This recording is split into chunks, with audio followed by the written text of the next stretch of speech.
Special Operations Forces Senior Enlisted Academy, Purple Heart, and Army Commendation Medals recipient, and the Bronze Star.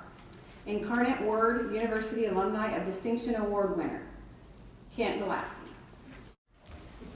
All right, after Sean Lee's brother, who's up here playing cello, world-class lawyer and orator, I have nothing. I do have something. I have some of the best friends in the world sitting right back here, and family members. So thank you all for showing up, and especially for the ones that Mark, Corey, and Angelica for getting on a jet plane and flying up here for this. That was, I can't tell you how much that means, so thank you. Just so I don't forget anybody, I've got a couple notes prepared. And I'm happy I pulled this out because Derek McCracken was the person who nominated me. It was most unexpected. Just out of the blue, he sent me an email one day and said, hey, I'm thinking about this. And I was thinking to him, well, good luck. Because we have some incredible people that have come from Raytown High School. So to Mark, Corey, and to David Beaver, Peter Tarantino, Holly Legendary, I see it over there, and one of our classmates from Norfolk who couldn't make it today, Kim West Susie, and she is sick.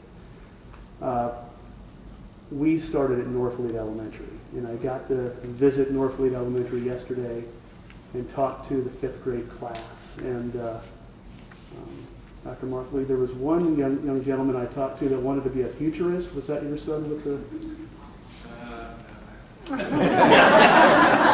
Well, most of the girls wanted to be veterinarians, and take care of animals, and then, going through a basketball player and all this other stuff. And then there was this futurist, and there was another kid that wanted to be an engineer, and then another guy that wanted to work with technology to change the world or something. So I was thinking, that might be one either way. So at Norfolk, David and Peter and Holly might have remembered I distinguished myself from the 1st and the 2nd grade as a kid with a luxury desk. You know that one? With a cardboard on 3 sides?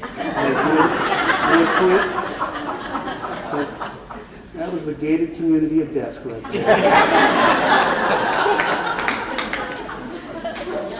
It's officially known as a study carrel, but my teachers know it as the Kent Special Place. So that's where I'll tell you that. So I visited Norfolk Elementary, saw the playgrounds where I think a bunch of us took a few spills during our career, and then that great hill in the back where we used to go sled riding, and I get to sport a crown front tooth to this day from one of those sled rides. That was great.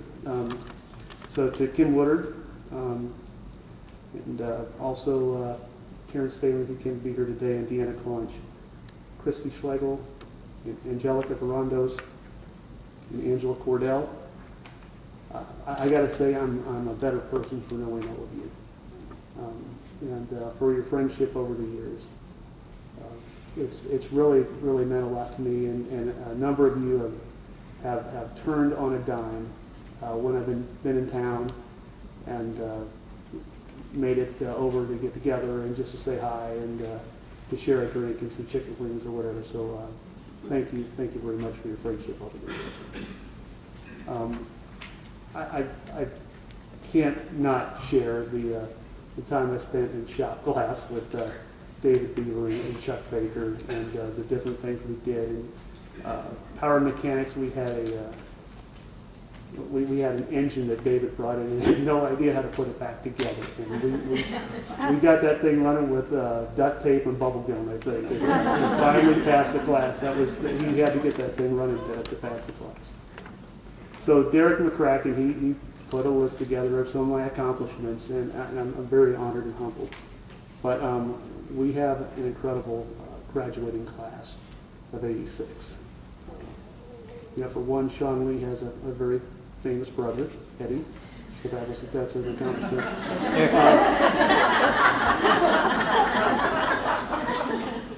Anybody know Dr. Karen Staling, who's she's the lead scientist for molecular biology at the Stowers Institute, and she's been piddling around with mapping the human genome, which is kind of a big deal. So, one of our class of '86 alum, Dr. Julie Brock, who worked her way through medical school and now has a practice in Leawood, Kansas.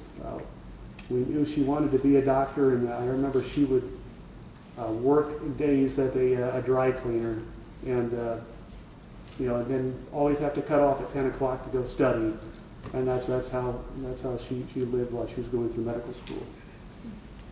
So who would know Mark Corey would become an award-winning reporter and producer for Fox News out of Albuquerque, New Mexico. So Mark, thanks for all you do. He also rides for the MS 150, and he's done it for how many years now? 16 or 17. 16 or 17, something like that. So thank you, Mark. And then Kim Westhuizen sent me an email. She couldn't be here today. She got a virus or something. Didn't want to come and infect us all. But she is a lawyer now, and she has her own law firm. And so it's just incredible to look at all of our classmates and think where they've come. And then I wanted to mention Christy Travis, who cheered for us all in high school, and then the whole class came together to cheer on her. She took on a very tough fight against cancer, and that's really lets you know what kind of class you've got when everybody can pull it together and really support somebody during a very tough point in their life. Again, Angelica and Mark, thank you for coming down. Angela, I couldn't resist talking about your mom for a second and what a great art teacher she was.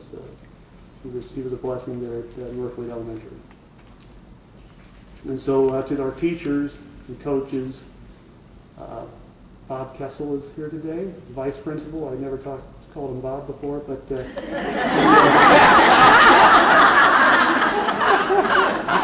he was talking one time about an experience in Southeast Asia and working with the Special Operations Forces there. And they sat down with the Mountain Yard people and had dinner, and there was Curious George's little hand in his bowl as he was trying to eat this soup. So that was a tough meal, and I kept that in the back of my mind when I was in places like Kuwait and Jordan, and the Jundis, the soldiers of those countries, would bring out what was a stainless steel garbage can lid turned upside down with a whole goat on it, and they would all come around and just pick that stuff off, and they called it a goat grab. It was pretty rough, but fortunately I was never the guy that got handed the eyeball. And then there was a time in Somalia when we were visiting a village, and the dinner that we had with them was camel liver and onions. So that was a good one. But without the prep of the environment of the crazy things you'd have to eat, I don't know if I would have been able to handle those meals. So to my dad and to my brother who could make it here today, thanks for everything all along the way. It means a lot. I remember I got back from advanced individual training after my senior year, and I thought I was just going to take a term off, a semester off, just to chill out and catch my breath from some tough times. And Dad encouraged me to get myself down to college right away, so thanks, Dad. And finally, here's to my mother and to our classmates that can't be here today. And there's a number of our classmates who have passed, and these are all faces we'll never see again, but people we will always remember.